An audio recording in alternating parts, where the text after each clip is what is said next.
Hello and welcome to a brand new edition of our daily news program, coming up shortly.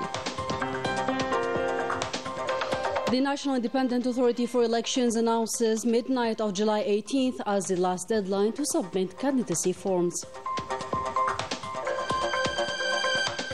In Morocco, an incident discriminating a student for wearing kufiya in a Moroccan university sparks anger among a population denouncing the normalization with the Zionist entity.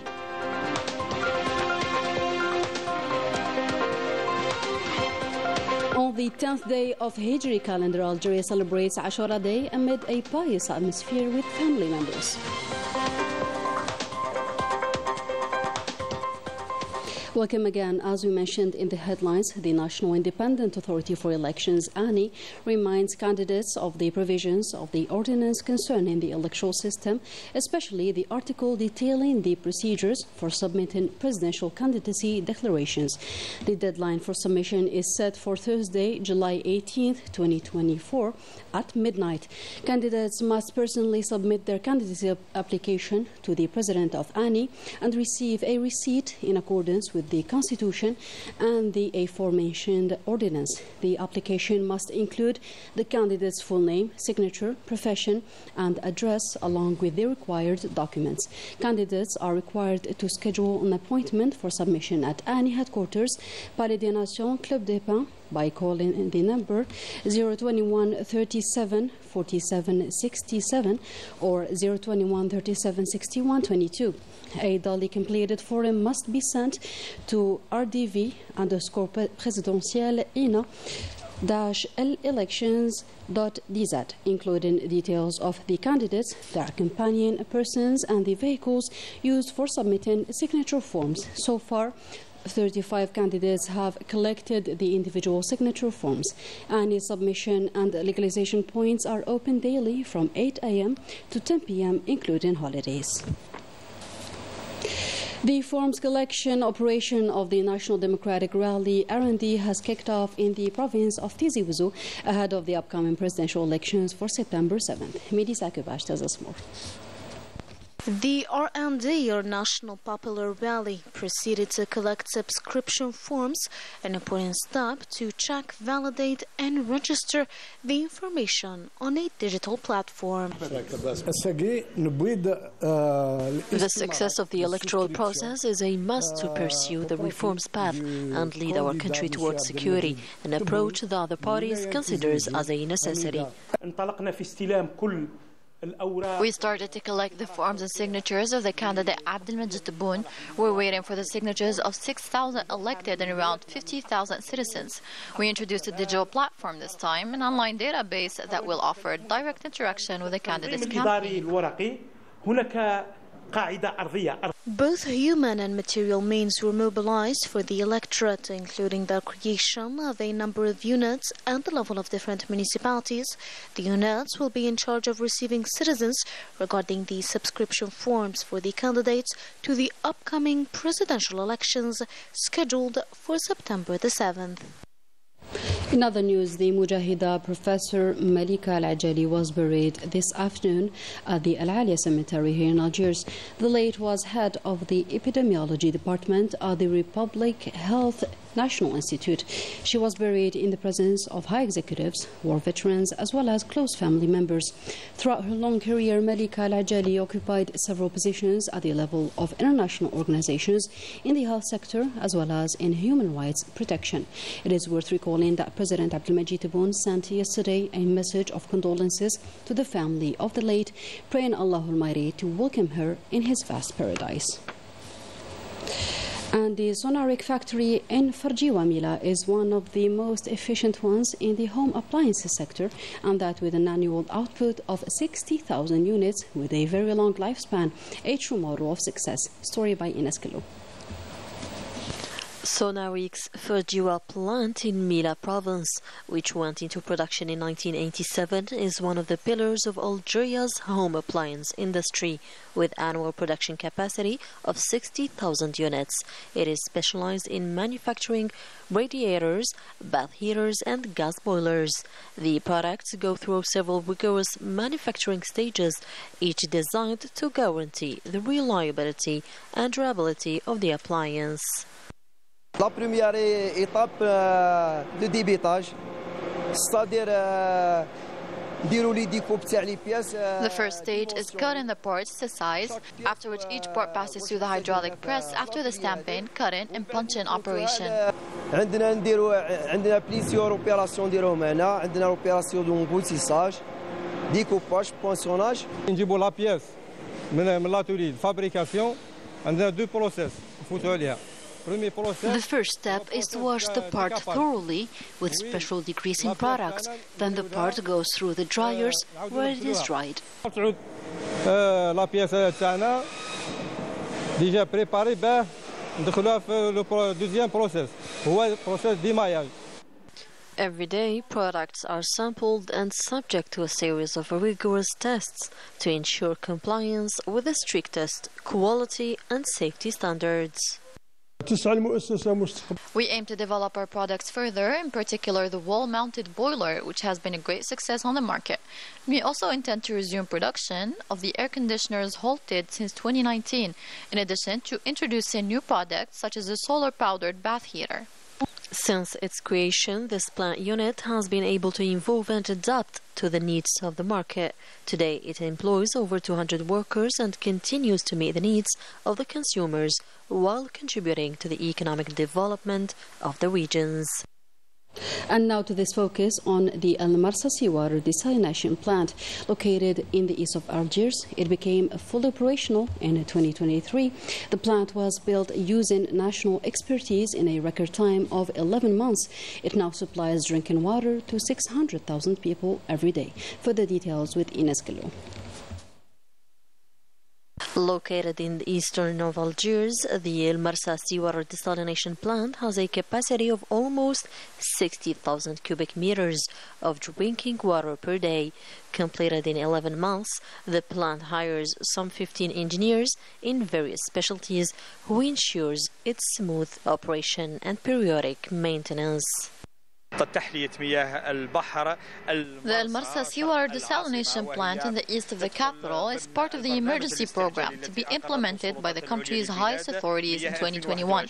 This plant provides drinking water for 600,000 citizens a day. Equipped with the latest technology, the plant uses a reverse osmosis technique. The system is fully automated. The plant is connected to the control room, where engineers monitor all stages of operations and maintenance teams are on call in emergency cases. We have a monitoring system. In the event of an anomaly or malfunction, our maintenance teams intervene immediately.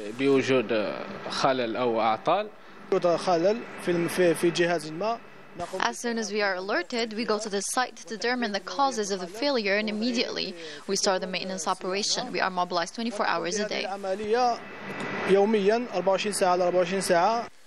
Built in line with international standards, the El Marsa seawater desalination plant is on the strategic waterworks, supplying drinking water to over 500,000 citizens.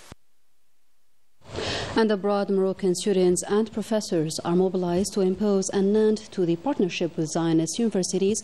These calls came after footage went viral of a Moroccan university's dean refusal to deliver a graduate's diploma after noticing she's wearing the Palestinian kufiya. This comes at a time when Moroccans are still taking to the streets to end normalization. Letizia Sedqawi has more.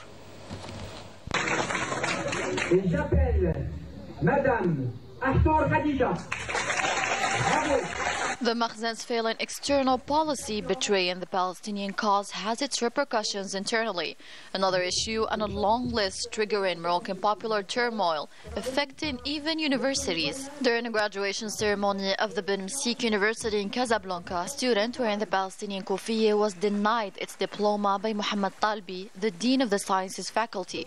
The video of the incident that went viral shows that he demanded her to remove the scarf, displaying support to the Palestinian cause.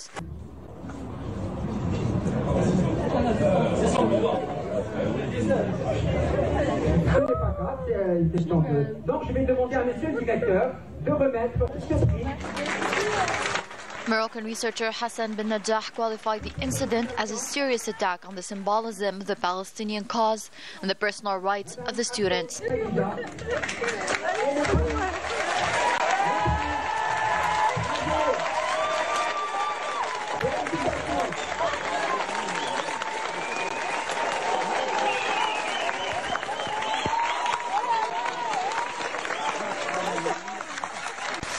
for the dean's resignation or multipliance, stressing that he does not represent the university's values, nor that of Moroccan citizens, reiterating at every occasion the refusal of the shameful accords clearly evident in these images.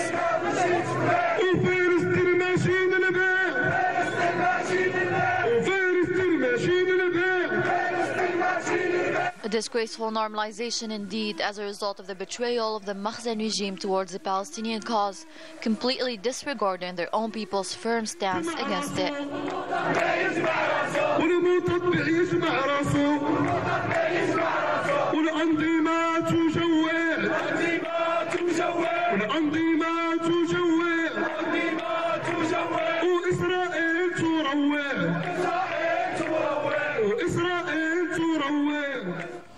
To Gaza now, where the Algerian medical mission is still in the north of the Strip. On the ground, the situation is quite critical. Wounded flock to the hospitals daily, while doctors are working against the clock to save as many lives as possible. Reported by Wissam Abu Zaid, taken up by Leticia Sidqawi. The Algerian medical mission has been in Gaza for over 10 consecutive days now, performing complex surgeries to save the hundreds of lives in the north of the Strip. These images clearly show the doctors overwhelmed by the flow of the wounded. Nonetheless, they successfully saved many lives. A high number of Palestinians are the victims of the missiles launched by the Zionist war machinery. What else can we say? The situation is beyond critical at the level of the emergency services or in the operating rooms. The Zionist army can bomb the neighborhoods again at any given moment. We are receiving a great number of wounded.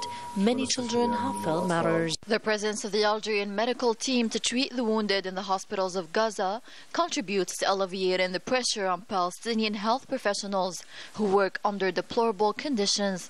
Most hospitals, on the other end, are no longer fit for purpose.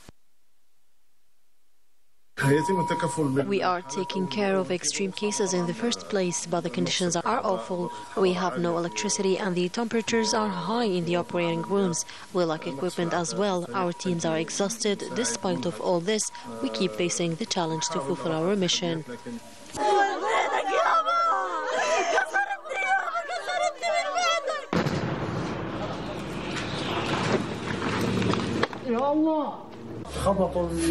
Houses in our neighborhood are all bombed. There were many wounded taken to the emergencies. I started yelling for my mother, and by the time missiles were being dropped on us. The blockade imposed by the Zionist occupier is only complicating the situation in Gaza Strip, thus leaving hospitals out of service and blocking medicines and necessary medical equipment, putting many lives in danger. In a new development, French President Emmanuel Macron has accepted the resignation of Prime Minister Gabriel Attal's government following its failure to secure a majority in the recent snap legislative elections, as announced by the French presidency on Tuesday. The current government will handle current affairs until a new one is appointed. This resignation allows its members, who are elected deputies, to resume their parliamentary terms and participate in the election for the presidency of the National Assembly on Thursday. This transitional period also provides time for various political groups to build, compromise and form alliances. And as the rest of the Muslim nation worldwide, Algeria is celebrating Ashura, an opportunity to reunite with our loved ones and revive the traditions passed down from our ancestors, as it was the case in both provinces, namely Constantine and Bashar. Our own Melissa Kebaj tells us more. The 10th of the first Hijri month, known as Ashura, is warmly welcomed by the Algerian people, each province with its own tradition to celebrate this religious event. In Constantine province, a special dinner is prepared on its eve, which includes dried meat and couscous, while another menu is reserved for this special day. نهار التاسوعة نجبدوا هذيك لا فياند سيشي qu'on a conservé. On the 9th day, we prepare couscous with milk and dried meat, while on the 10th, we prepare traditional dishes such as rida or chakchoucha. We also sacrifice a sheep, a chicken, or a turkey. After dinner, we prepare another table full of sweets and dried fruit. A similar atmosphere prevails in Bashar province as families get together to celebrate this occasion. We fast on this day, on the day before meeting, the 9th and the 10th. Then we prepare a meal called al-mardud. We also get ourselves ready and we put on كحول and الحنة.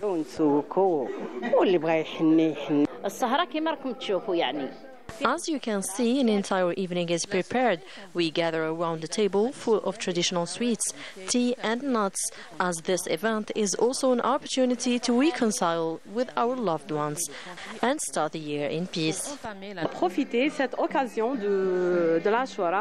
My nieces live abroad, therefore this is an occasion to introduce our traditions to them. We are all proud to be Algerians and proud of our traditions passed down from generation to another. As said before, Ashura is an event celebrated across the four corners of the country in accordance with the traditions transmitted from our ancestors, hoping for it to last and be passed down to upcoming generations. And with that, our today's news edition comes to a close. Thank you for tuning in. See you next time.